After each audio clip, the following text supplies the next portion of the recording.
we know that the original Easter, the Easter of Jesus, was at the same time as Pesach, the Passover, the Jewish Passover. And in fact, what they were doing on that Maundy Thursday, what we call Maundy Thursday, the Thursday before the Friday, that was Passover. And Christ took the Pesach Seder and changed it into the Holy Eucharist. And of course, the next day, that evening, late that evening, he was arrested and he was taken and crucified the very next day and rose again on the Thursday. So Friday is the first day, Saturday is the second day, Sunday is the third day, which is why we call Sunday the Lord's Day, and why we celebrate our Sabbath on the Sunday, not on the Saturday.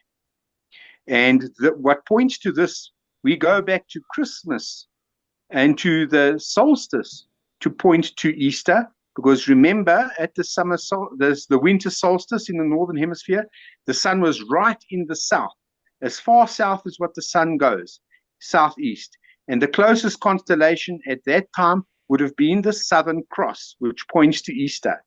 And on the solstice, which is the 22nd of December, the sun stops moving for 3 days and is reborn on the third day and starts moving north on the third day.